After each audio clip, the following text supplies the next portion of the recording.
안녕하세요. 이민호 변호사입니다. 자식이 객지에 살면서 부모를 한 번도 돌보지 않았는데 왜 자식이라는 이유로 상속을 받아가는 거냐? 내 재산 왜 내 마음대로 처분하지 못하냐? 이렇게 생각하시는 분들이 많으실 텐데요.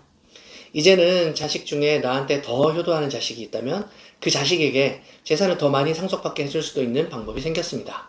바로 47년 만에 헌법재판소가 유류분 제도의 일부를 위헌이라고 선언하고 헌법 불합치 결정을 내렸기 때문인데요. 그런데 변호사인 제가 보기에 이 결정을 잘 못 이해하고 틀린 정보를 전달하는 내용들이 너무 많더라고요. 자식을 출가시키고 홀로 살아가시는 60, 70대 부모님 또는 그 부모님들의 자녀 40, 50대 분들은 이 영상 끝까지 시청해 주시기 바랍니다. 앞으로 여러분들에게 어떤 일들이 일어날 수 있는지 법적으로 정확한 내용 살펴보도록 하겠습니다. 일단 이번에 헌법재판소가 결정을 내린 유류분 제도가 무엇인지부터 정확하게 이해를 하셔야 하는데요.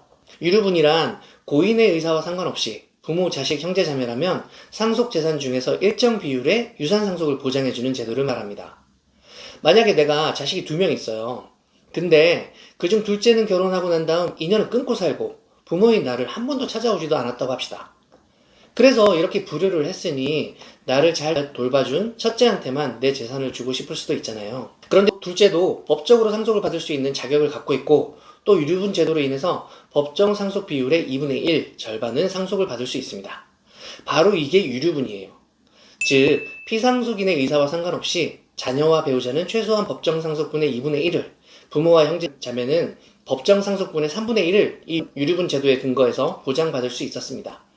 이러한 유류분 제도에 대해서 헌법재판소가 이번에 결정을 내린 건 크게 3가지 내용인데요. 먼저 제대로 아셔야 할 것은 이 결정이 유류분 제도 자체를 부정한 건 아니다라는 겁니다. 유류분 제도는 계속 남아 있습니다. 그 범위와 자격이 이번 결정으로 달라진 것이죠. 첫 번째로 피상속인, 즉 망인의 형제자매가 가지는 유류분은 헌법에 위반된다 라고 결정을 내렸습니다. 그래서 헌법재판소가 선고를 한 2024년 4월 25일부터는 이제 망인의 형제자매는 유류분을 받을 수 없게 됩니다. 이 경우는 보통 부모님도 이미 돌아가시고 배우자도 없고 자식도 없는데 형제자매만 있는 분들이 돌아가셨을 때 해당되는 내용인데요. 망인이 평생을 일군 재산을 공익재단에 다 기부하고 돌아가셨어요. 그런데 형제자매가 나도 이 재산의 일부를 받을 자격이 있어 라고 유류분을 청구할 수 있었는데 이제부터는 청구하지 못한다라는 겁니다.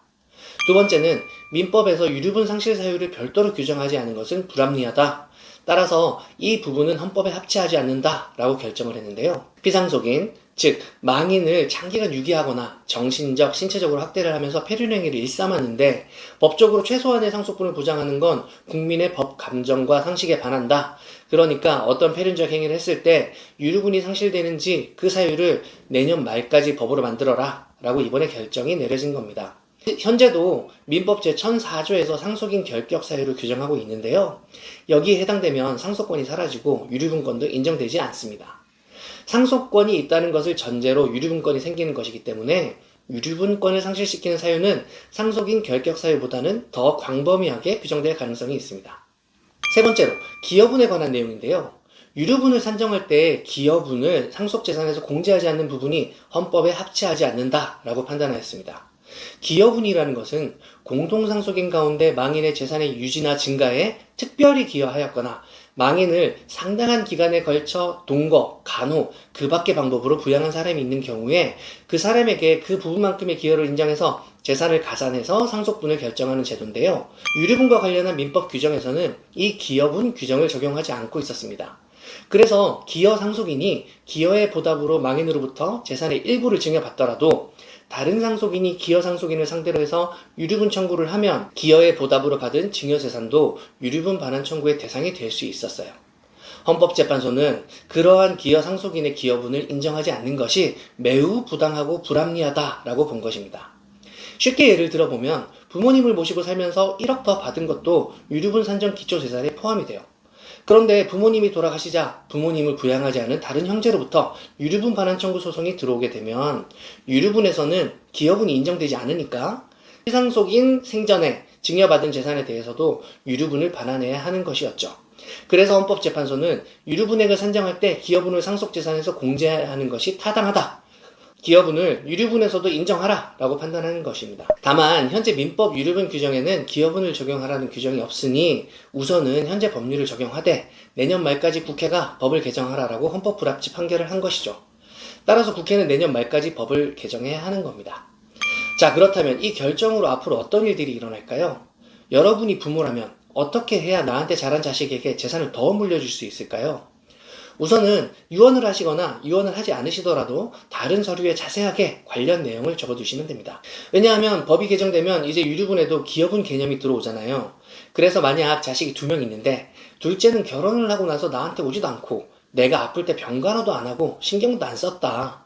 첫째가 내 노후를 잘 돌봐줬다 라고 한다면 이런 내용들을 상세하게 적어두는 겁니다. 그리고 생전 증여를 유류분 산정 기초재산에 산입하는 민법 제1113조 제1항은 합헌 결정이 나왔으니 내가 둘째 결혼할 때 얼마를 보태줬었다.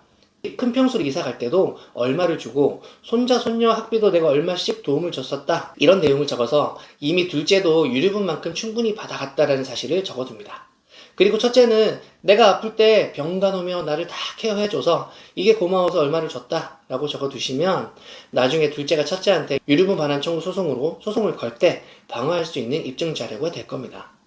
실제 제가 상속재산 분할 청구 소송이나 유류분 반환 청구 소송을 진행을 해보면 특별수익과 이 기여분을 어떻게 입증할 것인가가 굉장히 중요하면서도 입증이 어려운 경우가 있습니다. 특별수익은 현금으로 주는 경우가 많아서 입증하기가 어려운 부분이 있으니 그래서 이 부분을 유념해서 자료를 남겨두시는 게 좋습니다. 이번에 나온 헌법재판소 결정으로 유류분 반환 청구 소송이 더 치열하게 다퉈질 것으로 생각되는데요.